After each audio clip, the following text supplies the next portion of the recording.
Hey guys, so I'm going to talk about the ultimate solar setup for the iKamper Skycamp. I've been getting a lot of questions about this setup, so I wanted to do a video to show you guys how my setup is and why I think it's the ultimate setup. First of all, it's a Solarhawk 100 watt solar panel. It's made by Rhino adventure gear. They're using Merlin crystalline cells, so it's very, very efficient. Why I like this a lot is, again, it's made for the iKamper.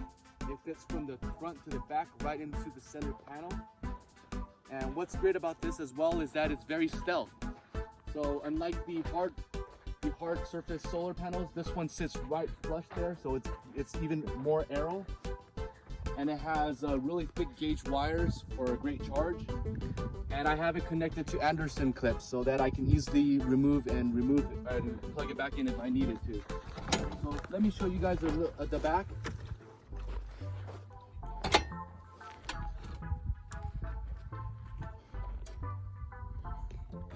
So I currently have the wires ran the back and along the wire loom, this section right here, and it's going to eventually pop out from the rear panel right here.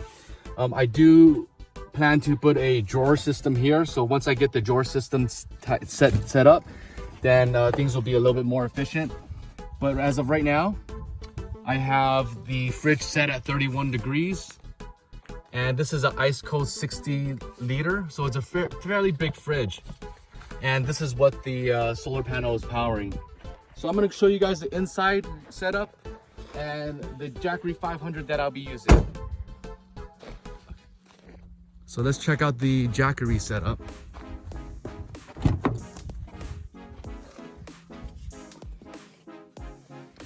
So again, I have the panel pointed at the sun right now. It ranges between 30 to 55 watts as far as the input, and as you can see, the fridge is only drawing 3 watts right now because it's just keeping it cool. I've had it running for a couple hours already, so it pretty much tops off my Jackery 500, and I'm able to keep the fridge running 24 hours a day. It's currently at 60 because I used the heated blanket.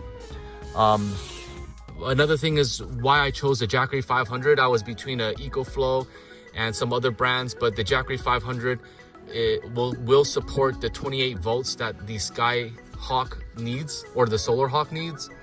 So it's very limited. So make sure you guys are checking the battery and make sure that it can handle the 30 volts max, because it's currently at 28 volts. I'll give you guys more of a walkthrough of this.